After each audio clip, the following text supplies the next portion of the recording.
What is up, everybody? Potplay Pigs for Life here, and we are back with another episode of Golden Age.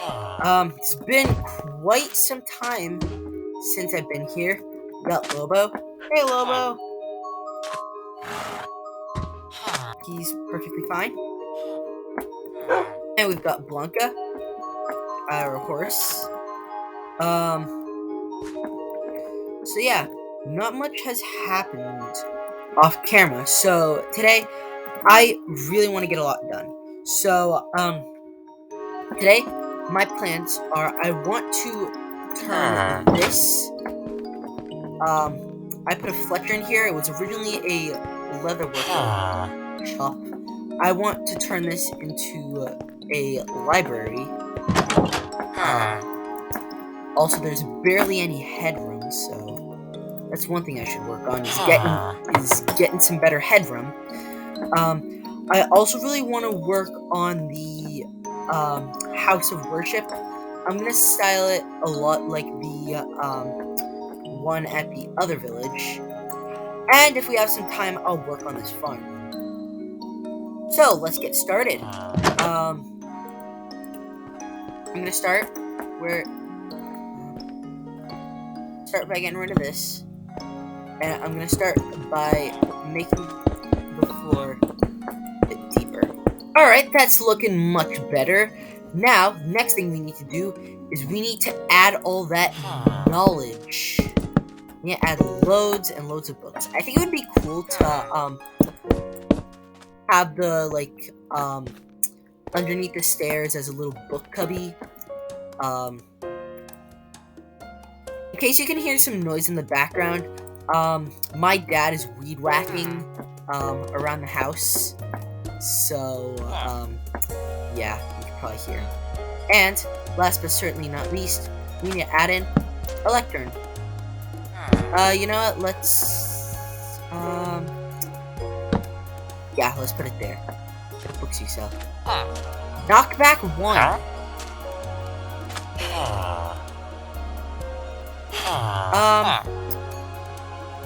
Yeah, that's good enough for now. And then you know what I realized would be really nice is right here, if we put a little potted cactus. Oh, that looks great. And we could put a lantern. Yeah, that looks much better. And we'll put one here. And here. Ooh. Yeah, that looks great. So far, we got that done. And, hey, get out of my bed. In not much time. So, yeah, I have some high hopes for this episode. Now, let's start working on the house of worship. I don't want to necessarily call it a mosque because, we have our own religion that's it's a mix of Christianity, Islam, and Judaism, since they all believe in the same God. So I think I'm sort of able to memorize how to build the same one that I built from the other village, because I'm copying down the temple from the other village into a world that I built on my Nintendo Switch. Yeah, I have Minecraft on my Nintendo Switch, and I've been playing it a lot so far this summer. Yeah. So when 1.19 came out, I decided to do it on my Switch instead.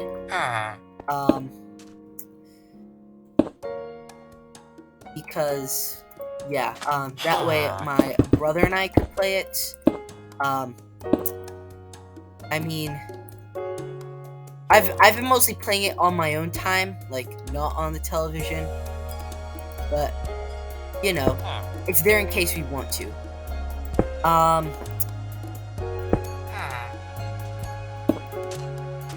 yeah, he's more into Roblox, though. I mean,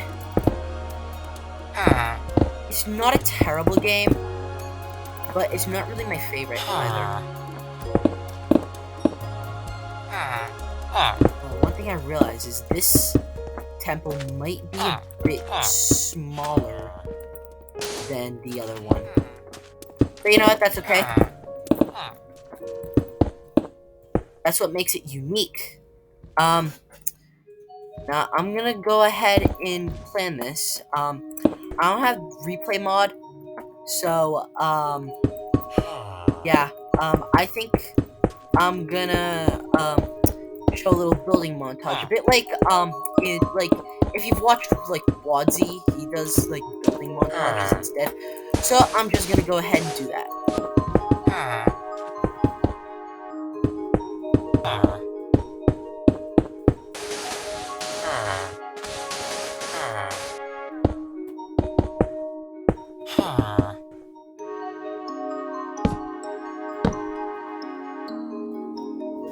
How did I do the other pattern?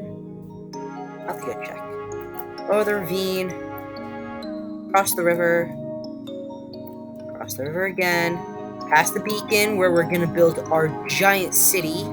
Now my dad's mowing the lawn, very close to the house. So this is gonna be where we build the big city. We're gonna put giant school. We're gonna put another temple, lots of houses, and a palace for me. I'm gonna sort of make it like probably a smaller version, like a very scaled down version of the Mazzalian Natural Palace from Empire's Season 1. Alright, let me just take a quick picture on my phone so that way I can reference this. Which, speaking of, I am loving Empire's SMP so far. I gotta say the award for my favorite Empire, I gotta say it's a tie between Sausage and Gem, definitely. Towers is where it gets a bit tedious, especially since I don't have world edit. Yep, you heard me. I built my entire Age of Exploration project without world edit. Probably would have taken me like half as long with world edit, but it was fun to build it. Too bad I didn't get an award at the thing though. But you know what? It's not always about the awards. Anyways, I'm going on a tangent, so I better get back to building.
Alright guys, so we got the 4 corner towers done.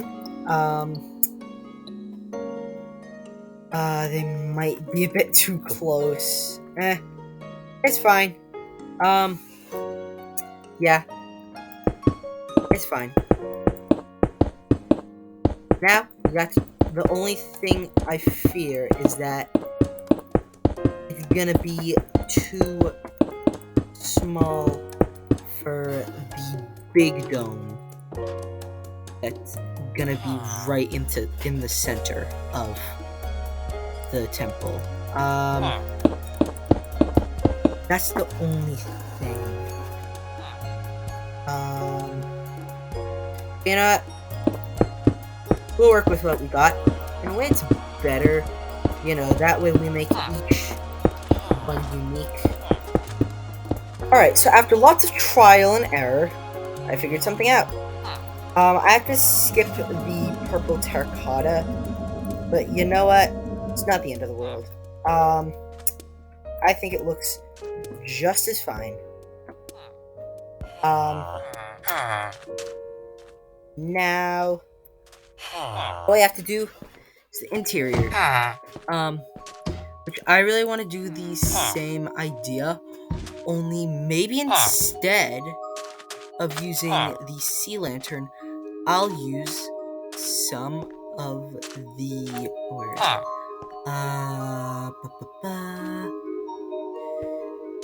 where are they? Yeah, I'll just frog lights.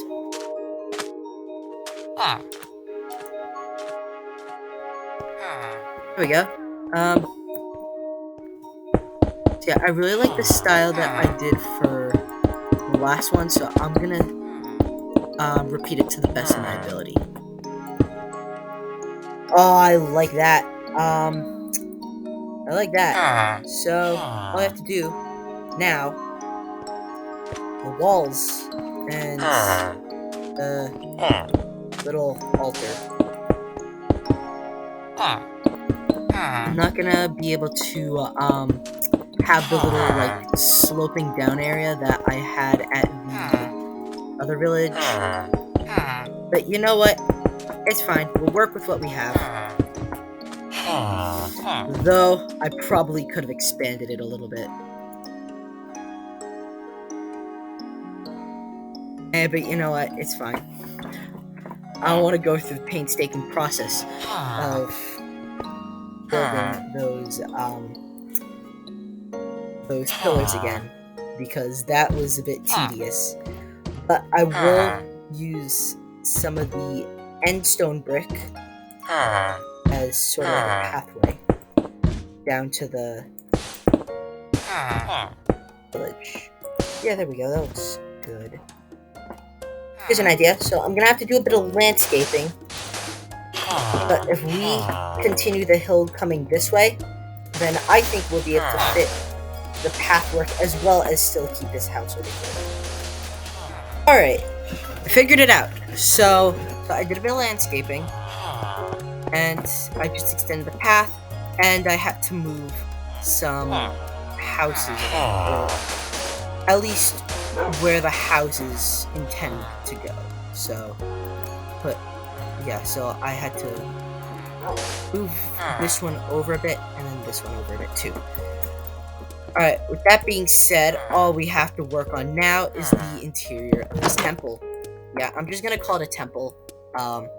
Very neutral place of worship, and I don't want to constantly call it a house of worship because that sounds like an absolute mouthful. So, like the other village, I'll put an altar here. I'll do like a little ring of chairs by the windows. Once I can find the occasional. And you gotta put the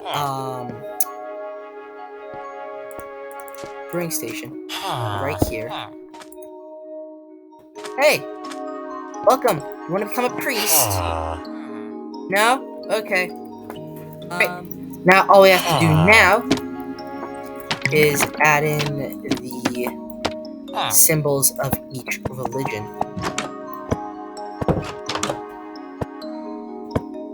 And last but certainly not least, some candles. Not meant to serve a purpose, just aesthetics, because they look cool. There we go. There we go! Our temple is done. And you know what? It doesn't look the best, but it looks good enough. That's all that matters, is that it's good enough. Alright, now all we have to do is fix this farmland. So probably what I'm just gonna do is I'm gonna reroute the canals. Alrighty guys, so I finished the crop field. This area is growing just carrots. And so, I decided that what I'll do for the temple is I'll expand it width-wise, so I'll expand it this way and this way, but I'm not going to expand it forward and backward. You know, make it sort of like a rectangular shape, sticking with it being unique from the other temple, but at the same time, it doesn't hurt anyone with OCD. And so, I'll do that off camera. And then, of course, next video, we'll do the bazaar, as well as the neighborhoods. But we'll have to do that all next video, because we need to do some very important matters. You probably all know what this is. Just a few days ago, we lost an amazing Minecraft YouTuber, Technoblade. Rest in peace, man. You are a fantastic YouTuber. Sad to see you go, but you won't be forgotten. Because right at our first village, right next to it, we have this desert temple. Now, what I'm gonna do is I'm gonna turn this into a little podium, and I'm gonna make a Technoblade statue. And I actually thought of a really interesting story that has to do with the whole, like, lore of this world. So yeah, I'm gonna do a time-lapse. I mean, it might not be, like, too, like, good quality, since, I don't have the replay mod, but, while I'm building, I'll tell the little story that I made up about a warrior that will never be forgotten. Alright guys, so, bit of a disclaimer. This story is completely made up, and it is by any means not meant to exploit the situation. Rather, it's meant to be a tribute to Technoblade. So without further ado, many years ago, our empire was caught in a raging war with the Illager clan of the north. They were envious of all our achievements, and one day swore to invade the city and plunder all it has to offer. This is where our story begins. In the midst of the raging war, a couple had a child. This child, however, was unlike anything the entirety of Minecraft had ever seen. He was a minotaur, but instead of a bull, he had the head of a pig. Not only was his appearance special, but it was also his talent in melee combat, and his name was Techno. When Techno was a child, he was fascinated in the art of fencing, but it wasn't until his adulthood when he experienced a revelation in which God told him to drive out the Illager armies. He then gifted him a blade made of material stronger than any diamond in the ground. This is what we call netherite. After experiencing his revelation, he knew that this was his destiny, and out he went into the battlefields, where not a single soldier was spared. There, he slew every last pillager in that army.